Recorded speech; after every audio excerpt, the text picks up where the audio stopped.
Good morning, my name's Amanda and I'm going to show you today how to make banana pancakes. This is a special recipe, otherwise known as Scottish drop cakes, but I like to call them banana pancakes myself. Now there's a few things you're going to need. First of all, there's a nice big mixing bowl for your dry ingredients. Next thing will be a little plastic tub that's microwavable, and that's for your wet mix, which will go in together with the dry mix. You'll also need a spatula to flip your pancakes, a whisk to mix up your mix once it's all added together. We're also going to need a fork because we need that to mush the banana when it gets to the point of adding the bananas.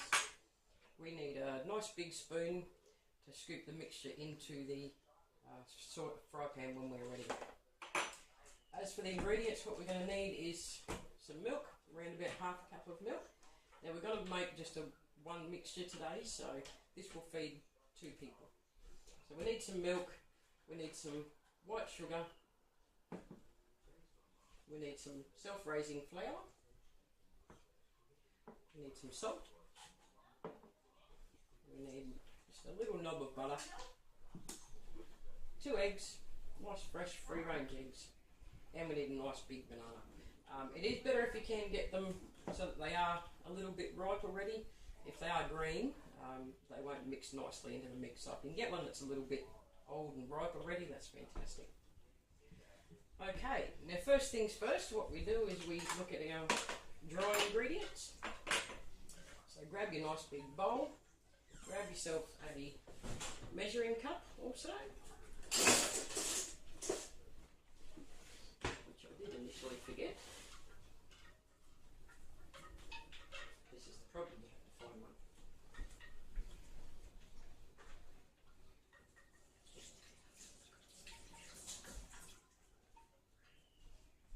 Okay. Now this one here is just a third of a cup, but if you've got a whole cup, that's fantastic. A little bit less mixing for you.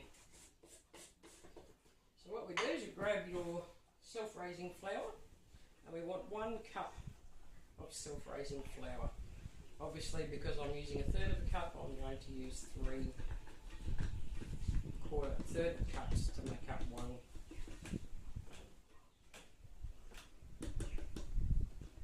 Doesn't matter if you go a little bit over or a little bit under, as close to 1 cup as you can.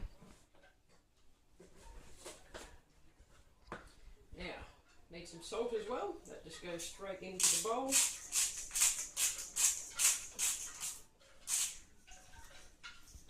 Nice big pinch of salt. You want around about a dessert spoon of white sugar. If you like, you can actually put these through a sifter, but I find as I'm using a whisk it does actually tend to mix it up and break it up nicely, so I don't need to sift it all initially.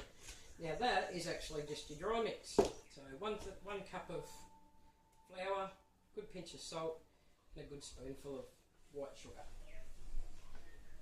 For the wet mix, you obviously grab a bowl that you'll be able to put into the microwave. And we want to cut a nice little knob of butter off. You can use margarine as well, it doesn't make too much of a difference. I just find butter gives it a lot nicer flavour. Nice big knob of butter, pop that into your little container, and we pop that into the microwave just on a low setting, just so it actually melts the butter. You don't want the butter too hot, as long as the butter's melted nicely.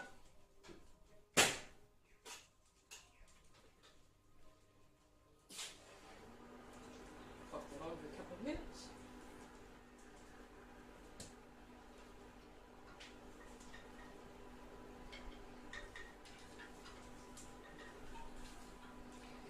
Grab our fork and just give it a bit of a stir as it's melting.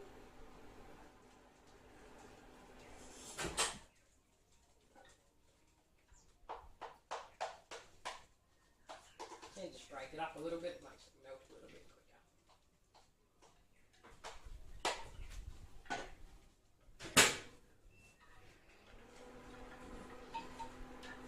Here it's starting to pop and sizzle, then turn your microwave off and pull it out straight away.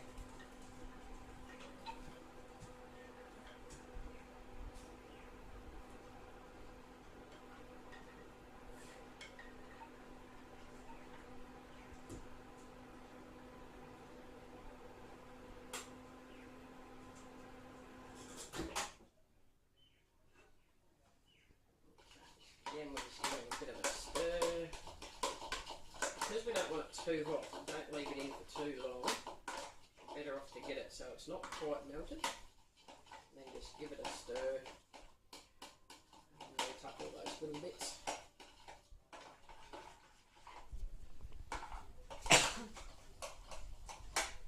Okay.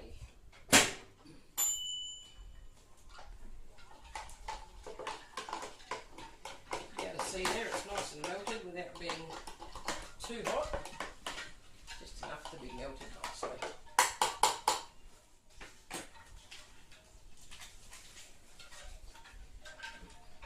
Now we want to add to the butter half a cup of milk.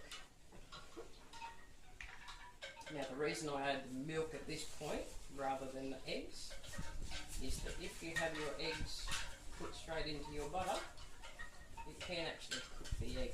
So by popping the milk in there first, it will cool down that butter so that when you do put your eggs in there, they won't cook in the process. Give them a good mix around. If you're using butter, you'll notice that it may actually coagulate a little bit and become little lumps of butter. Using margarine, you don't tend to get that, it's a little bit softer mix. So into that we pop 2 whole eggs. Make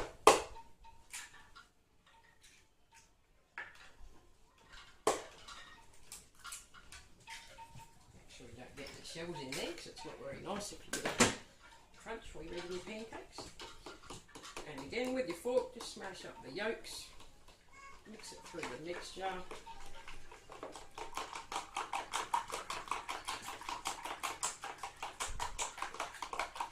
Until it's all nicely blended together.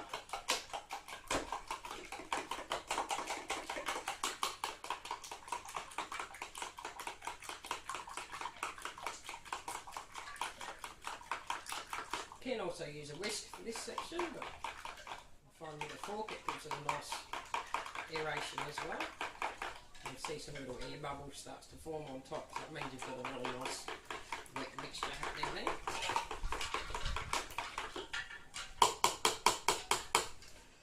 Okay, now that wet mixture,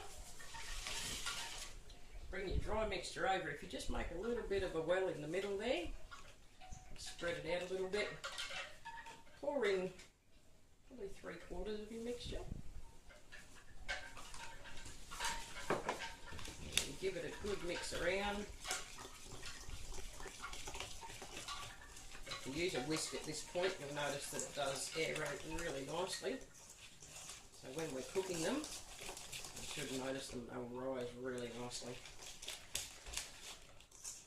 So you want a consistency that's fairly solid, but you want it to actually drip off the whisk a little bit quicker than that, so I'll add a little bit more of our wet mixture.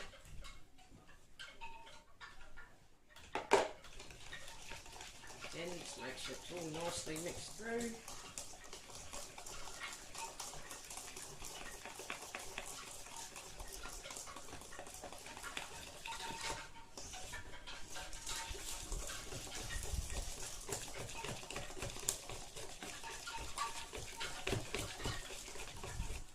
We want to mix it for around about 30 seconds or so, just get it nicely aerated.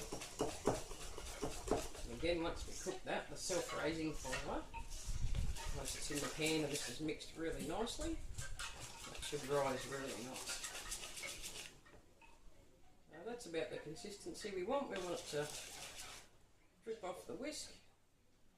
There's no big lumps or anything in there.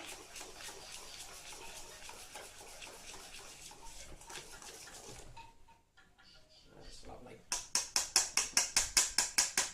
Try and get most of it off the whisk, you don't want to waste too much.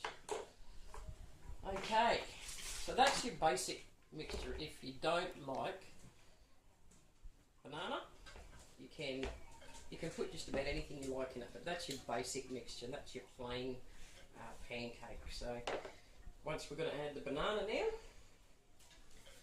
grab your banana, peel him, make sure you get all those really stringy bits out.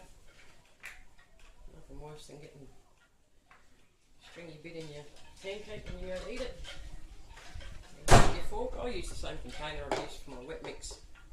Pop the banana in, and with the back of your fork, push down on the banana and mash it up nicely.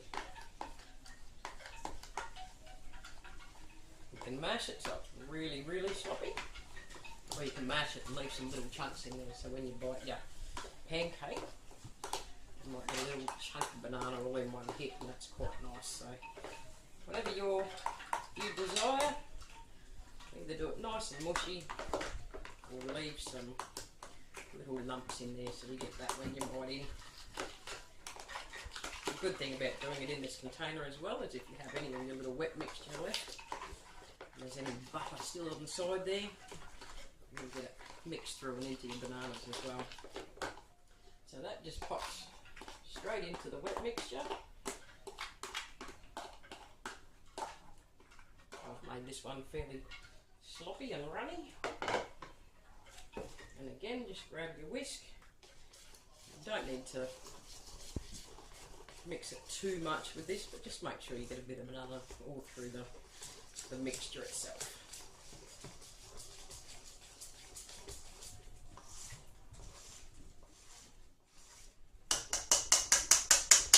Okay, you're ready to start cooking.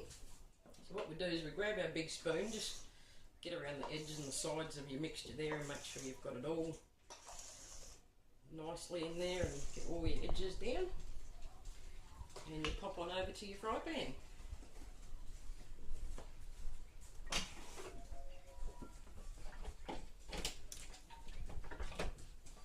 Now I'm using a electric fry pan here.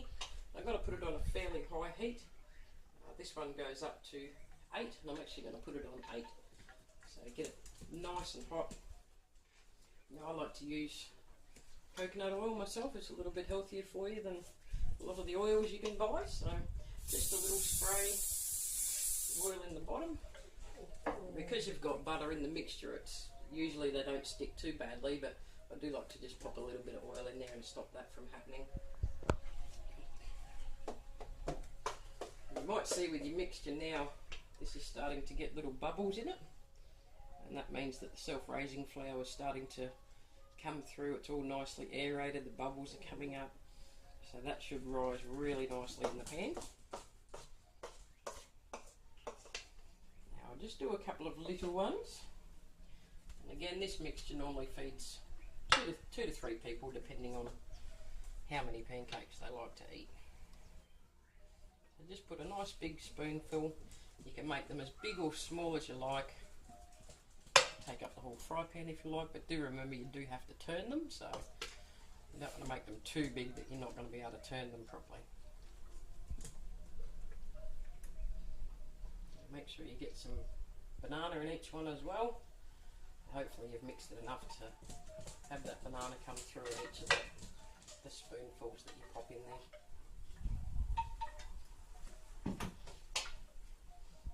Okay, I have to grab my flipper.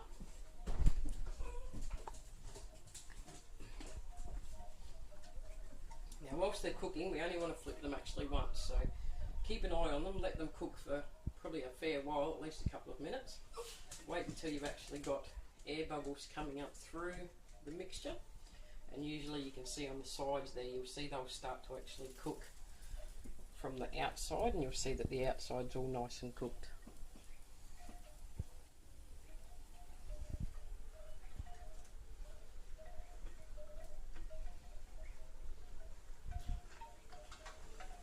See some air bubbles coming up there.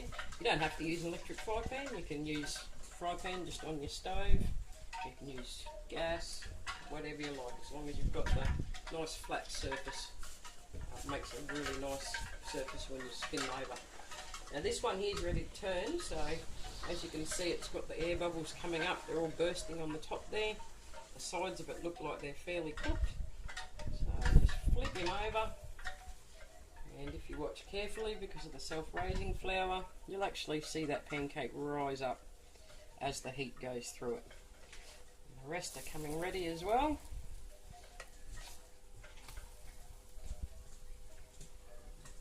Flip them over and you can see them rise.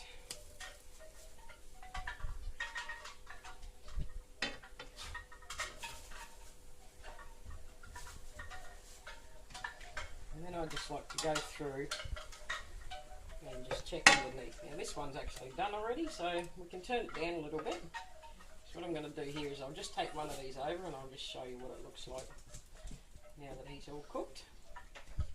Take him over. Pop him on your breadboard. Look at that. And use a bit of butter, margarine, whatever you like.